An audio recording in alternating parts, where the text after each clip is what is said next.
Welcome to the Deep Dive, where we crack open the latest earnings calls and pull out the most vital insights for you.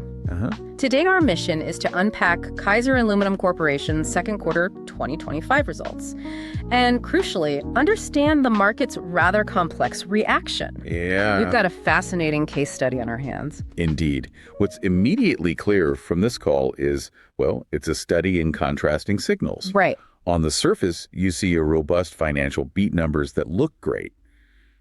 But beneath that, there were distinct undercurrents that stirred investor apprehension, leading to a notable market response.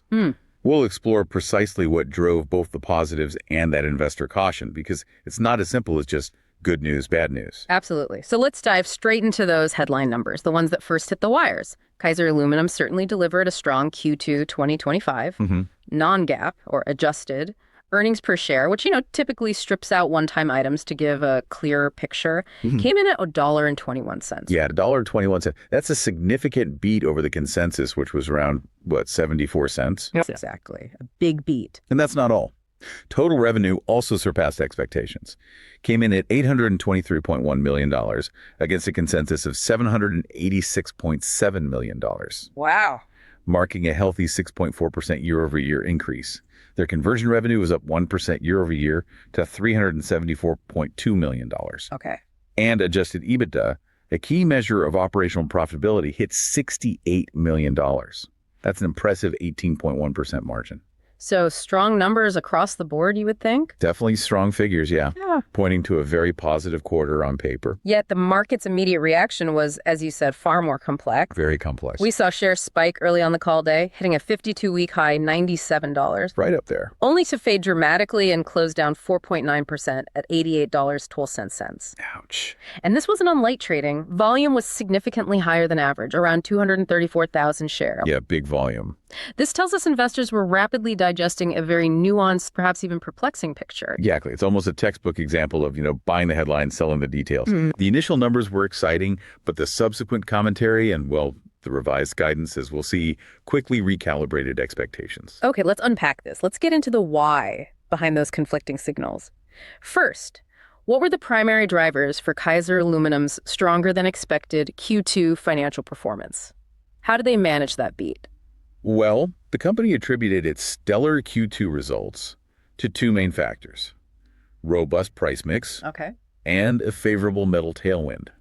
Management specifically highlighted that their sustained first half 2025 margins stayed above 19%. 19%, that's solid. Yeah, and to put that in perspective, that's roughly 180 basis points or 1.8 percentage points stronger than the prior year's comparable period. Right. And this improvement wasn't just luck. It reflects enhanced operating efficiencies and critically effective cost management initiatives. They're clearly paying off. That's a clear indicator of strong operational execution.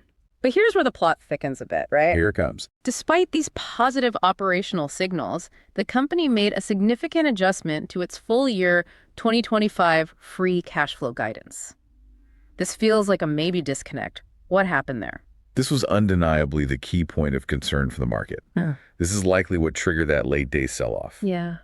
Initial full-year 2025 free cash flow guidance was for over $100 million. Over $100 million. Now it's been significantly cut to a range of just $50–70 million. Wow, that's a big haircut. Huge.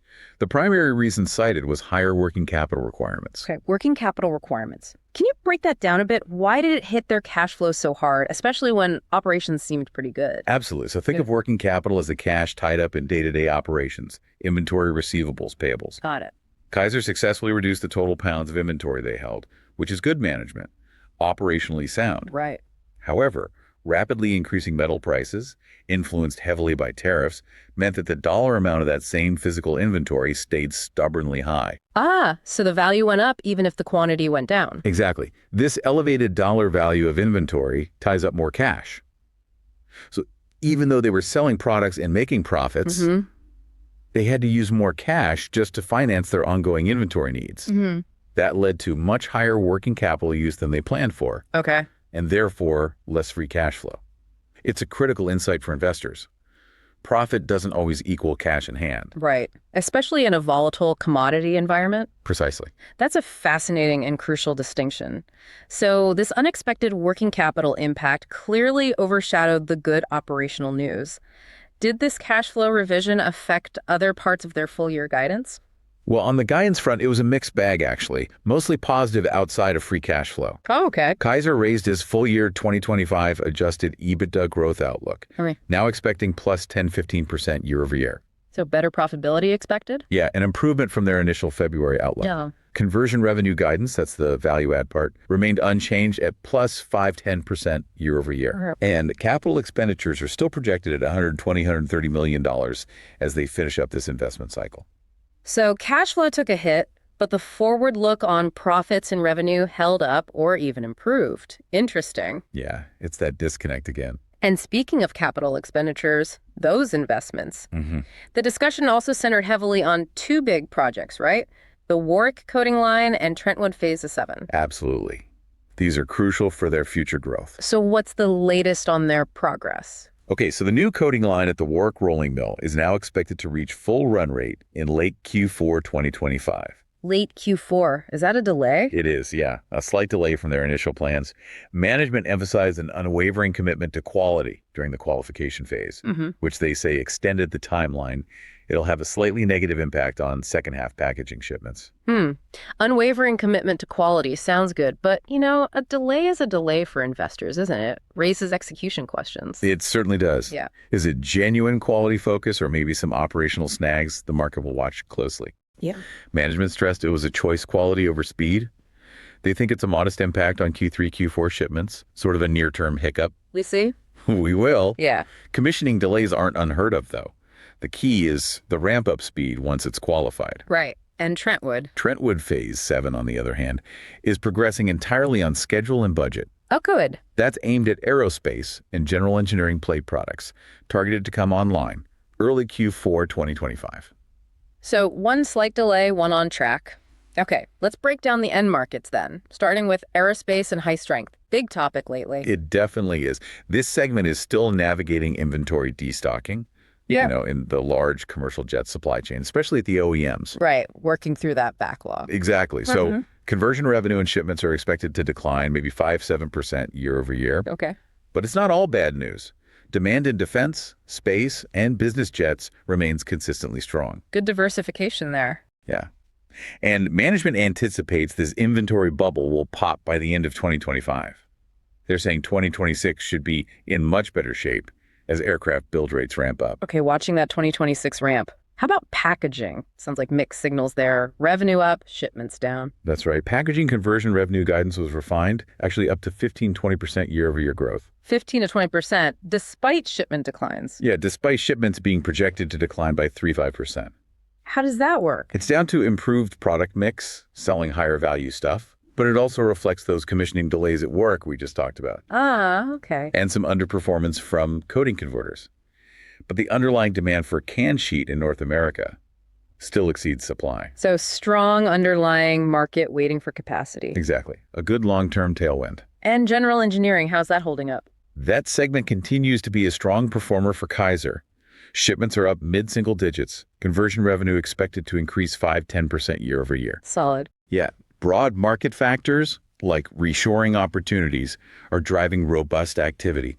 Plate and long products are both doing well. First half of 25 was one of its strongest periods since 2018 if you exclude that weird post-COVID surge. Right. Consistent growth engine then. Definitely. Finally, automotive. That friggins faced some macro headwinds. What's the outlook? The outlook for auto remains pretty steady, actually, which is good news given the broader industry challenges. Yeah. Conversion revenue expected up 3-5% year over year, even though shipments might decrease 5-7%. Again, that mix and pricing effect. Exactly. Improved pricing and product mix. Kaiser's exposure is concentrated in healthy demand areas like SUVs and light trucks. Smart positioning. Yeah, it helps offset some of the tariff uncertainty and softer overall industry build rates, especially maybe in EVs. Let's quickly touch on operating costs in the balance sheet. Critical underlying stuff. Right. Operating costs were higher this quarter, mainly due to startup expenses for the Warrick line. Okay, makes sense. And the timing of some unplanned furnace rebuilds. Management expects these costs to stabilize and improve as Warrick ramps up. And the balance sheet, liquidity, debt. Liquidity looks strong, $538 million, good cushion.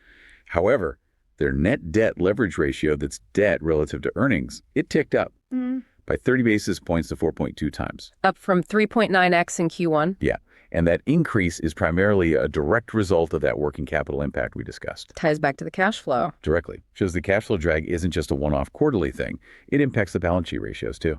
So pulling it all together for investors looking at Kaiser Aluminum, we have this beat and raise on profitability metrics, which sounds great. Sounds fantastic on the surface. But then a significant cut to free cash flow and that negative market reaction. It's a classic short-term pain versus long-term gain dilemma, isn't it? It absolutely is. This disparity highlights a key investor tension.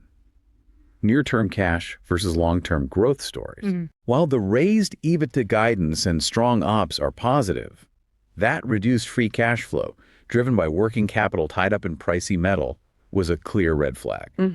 Likely triggered the sell-off. Very likely. Yeah. And the slight delays at Warrick, that just adds a degree of execution risk for the second half of 25. Tempers enthusiasm a bit. You mentioned tariffs hitting metal prices, impacting working capital. Management sounds confident tariffs are neutral, maybe even slightly favorable for earnings, but how solid is that? Is there risk there? That's a crucial point. Management maintains tariffs are neutral to slightly favorable for earnings specifically because of their metal neutrality pass-through mechanism. Right, the pass-through. Essentially, when raw aluminum prices fluctuate up or down, tariff-driven or not, they pass that cost directly to customers. So it protects their conversion margin. Exactly. It insulates the profit they make from transforming the metal. Other sourcing costs, they say, are largely offset by internal actions. So tariffs drive up inventory value, hurt cash flow near term, but don't necessarily kill the profitability because of that business model. That's the argument, yes, a key part of their strategy. Okay. So, despite these near-term headwinds cash flow, project delays, the longer-term narrative seems to be intact. 2026 is the key year. That's exactly how management positioned it. 2025 is a turning point, moving towards long-term goals, even without the full benefit of these big investments yet. Right. The real payoff year is anticipated to be 2026. That's when new capacity from Warrick and Trentwood, better product mix, cost actions, all this expected to fully kick in and compound. So the catalysts are clear. Warrick ramp up, Trentwood completion, aerospace inventory normalizing, auto build rates stabilizing. Those are the key things to watch, yeah. It is. Story of patience for future benefits. Okay. With all this complexity, good ops, cash flow issues, project timing, let's turn to our This Is Not Financial Advice segment. Right. We're not making recommendations, just exploring some thought-provoking ways investors might interpret these signals. What's one approach you've been mulling over? Okay, my first idea plays on that 2026 payoff year story. It would be a long-term call spread on Kaiser, targeting 2026 or maybe even 2027 expiries. Call spread. Okay, how would that work? So you'd buy an out-of-the-money call option, say the $100 strike, and at the same time, you sell a further out-of-the-money call, maybe the $120 strike. Got it. Buy one, sell one higher. Exactly. Yeah. The thinking here is the market might be underappreciating the potential re-rating if those big projects deliver and aerospace recovers like they expect. This spread lets you bet on that upside, but it limits your initial cost and risk compared to just buying the stock or a simple call. It's a bet on execution. A defined risk bet on the 2026 story. Interesting. What about something a bit more unconventional, maybe looking at relative performance? Okay, for those with a stronger stomach, maybe consider a long KALU, short XME pair trade. Long Kaiser, short the metals and mining ETF. Explain that one. Right. So XME, the ETF, holds a basket of metals and mining companies. It's actually outperformed Kaiser quite a bit recently. But XME includes companies with maybe more direct exposure to raw material volatility, without Kaiser's specific conversion margin protection or these big growth projects. So you're isolating Kaiser's specific story. Precisely. By going long KO, you bet on their specific execution capacity expansion, margin improvement in aerospace, packaging. Shorting XME acts as a partial hedge against broader sector headwinds. Interesting. Sort of betting on Kaiser's operational alpha. Exactly. If Kaiser's lines deliver and aerospace bounces back strongly in 26, this pair trade could capture Kaiser's relative strength, even if the whole sector faces turbulence. It's a bet on specific execution over just riding the commodity wave. Fascinating ideas. Really highlights that tension between the immediate picture and the longer-term potential. It does. So, to recap, Kaiser Aluminum delivered a strong Q2 financial beat, raised its full-year EBITDA outlook. Good stuff driven by pricing, mix, metal tailwinds. Yep, the positives were there. However, undeniably overshadowed by that significant cut in free cash flow guidance, mostly due to higher working capital from rising metal prices. That was the big sticking point, yeah. The focus now shifts squarely to execution, right? Successful commissioning and ramp-up of the Warrick coating line and Trentwood Phase VII. Absolutely. Those are positioned as the key catalysts for better margins and cash generation, especially looking out towards that anticipated payoff year of 2026. And remember, everyone, this discussion is purely for informational purposes. It does not constitute financial advice. Please do your own research. Always conduct your own thorough due diligence before making any investment decisions. So, what stands out to you from this Kaiser deep dive? Will that payoff year of 2026 truly materialize as management hopes? Or will the near-term working capital crunch and those commissioning delays continue to weigh on the stock? Lots to consider. We appreciate your insights and look forward to your thoughts. Join us next time for another deep dive.